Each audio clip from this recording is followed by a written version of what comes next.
What's going on, Ravens fans? Welcome into the program. Happy Saturday. Hope you're enjoying your victory Saturday, just 2 days removed from that preseason win. We got a lot to talk about on the show. Starting off, the Ravens made a very smart signing today.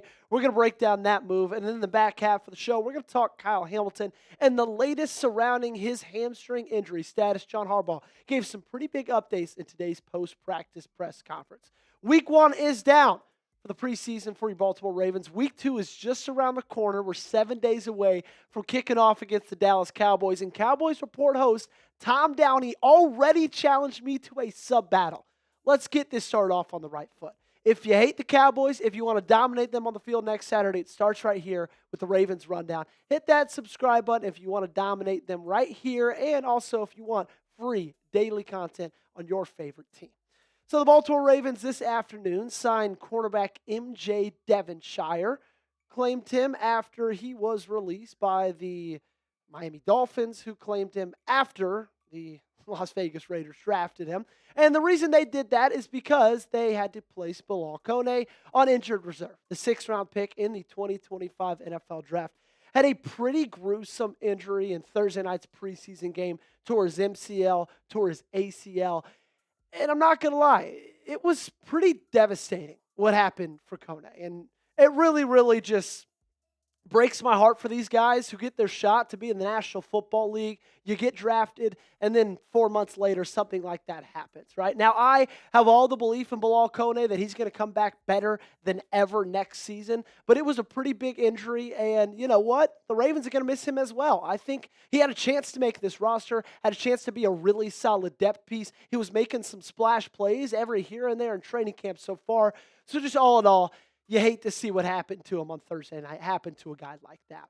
But I need you to show him some love for me in the comment section. Spam those 31s down below. Show him some love. Help him get recovered as quickly as possible. Let's talk about the new Baltimore Raven, M.J. Devonshire.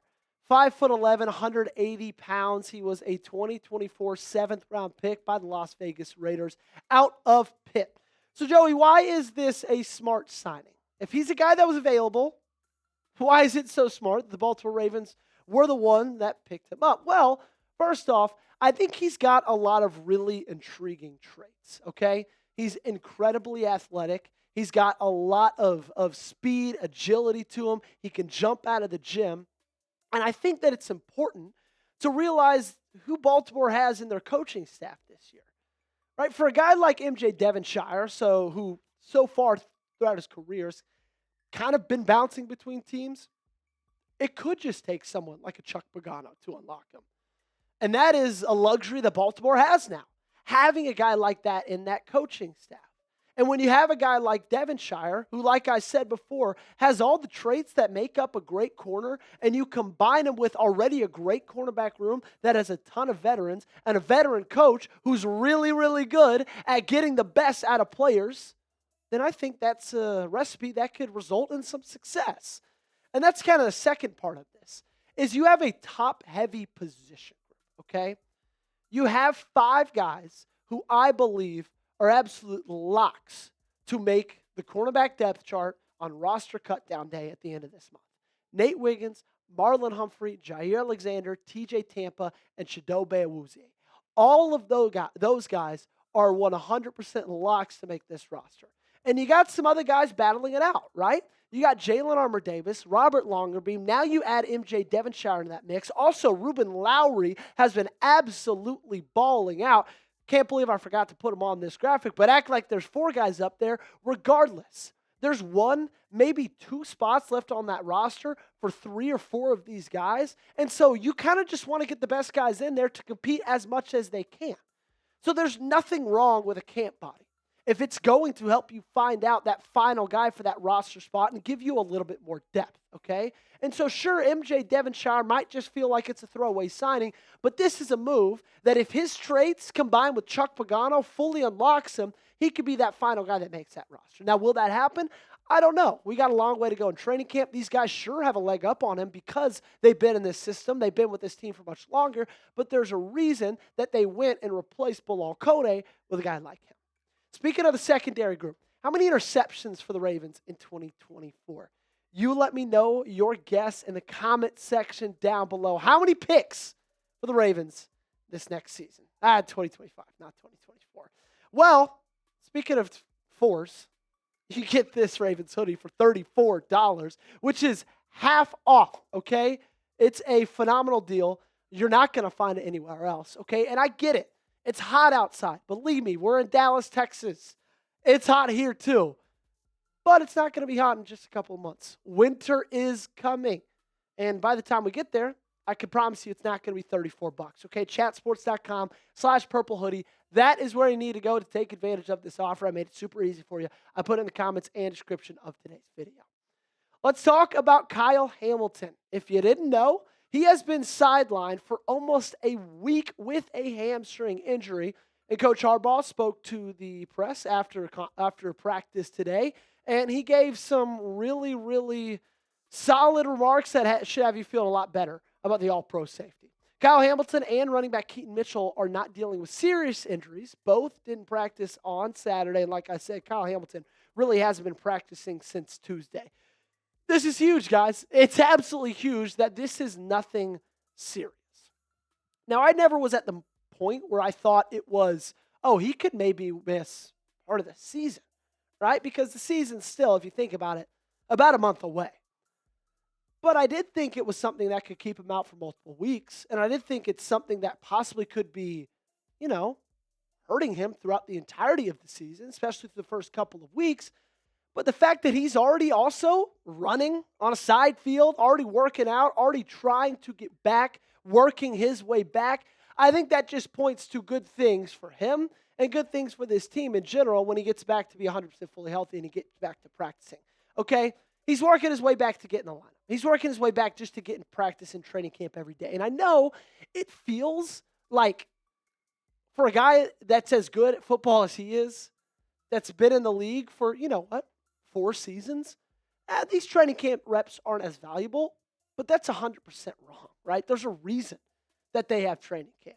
And if you're missing it, I don't care if you're watching it from the sideline. If you're missing it with an injury, you're missing out on valuable reps and you're missing out on valuable moments to get you ready to go for this season, okay? Because he's not going to have that in the preseason. All in all, I still think he's the best safety in football, and that's why this is so important that Baltimore gets him back, and Baltimore gets him back fully healthy. I don't think there's a better strong safety, free safety that plays in this league than Kyle Hamilton. The positional versatility that he has, the tackler that he is, he's what makes this defense tick, okay? They like to say that linebackers are the quarterbacks of the defense. And that might be true. They're giving out the calls, right? They're giving out signals. I feel like Kyle Hamilton, in a way, is the head coach of this defense, okay? Because he's what makes this thing run. You could put him everywhere. He doesn't miss a tackle. He makes plays. He's tough. He's smart. He does everything almost perfect, okay? So it's going to be imperative for Baltimore to have him in the lineup week 1 and subsequently for the entirety of the season. Be honest with me. Where do you rank Kyle Hamilton on this team? I think he's best player on the defense. I think he's the second best player on this team behind Lamar Jackson. You might not agree, and if you don't, you let me know where you rank him in the comment section down below. 3 final quick takeaways we're going to roll through before we get on out of here on preseason Thursday night. Got a chance to watch the film, kind of break it down a little bit more. It's hard to kind of intake it all live, and it was a lot easier to rewatch and kind of look for different things. And upon further review, Mike Green did great. And there's a reason that I watched a lot of Mike Green, because coming out of the game on Thursday night, I'm going to be honest, I wasn't incredibly impressed, but I just wasn't looking close enough. And after looking at the film, watching his reps, seeing his bend, seeing what he did in the run game as well, Mike Green is going to be a special player, and I believed it for the entirety of the offseason. And just because I didn't think he had a great game initially on Thursday, it didn't mean I stopped believing that, but everything I saw since Thursday night has me even more confident that this guy's going to be a star. Speaking of the opposite of stars, let's talk about problems. It seems like the interior of the offensive line is a problem, and I'm talking about Daniel Fa'alele. I'm talking about Andrew Voorhees. I think something needs to change. Whether that's signing somebody who's still out there like Brandon Scherf, who just spent pretty much the entirety of last season, every single game played with the Jacksonville Jaguars. He's a veteran in this league. I don't know what needs to happen. Just something does. They need to change something because I have a feeling that Daniel Falele is going to get Lamar Jackson killed. He almost got Cooper Rush killed, and he's playing against second-string players on the Colts defensive line. That's not good enough. And speaking of Cooper Rush, maybe we need a new backup quarterback. He didn't look great. Devin Leary somehow saw Cooper Rush's game and says, I see you're trash. I'll raise you shit, because he looked horrendous. 25% completion percentage, 43 yards and a pick. Cooper Rush, 50% completion percentage, 16 yards and a pick. It's not good, okay? And this is a talented enough roster that I think, and I don't even want to talk about Lamar Jackson getting injured at some point, but if that does happen, if you get a decent enough quarterback in here, I feel like you could still win some games. That quarterback, I don't know if it's Cooper Rush after what I saw from Thursday. Now, that might be overreacting. He might come out. Josh Johnson had a terrible game one last season. And then he came out, game 2 or game 3 it was, he was perfect. Literally. I think he completed every single pass. But we did not see Cooper Rush do that. That's for sure.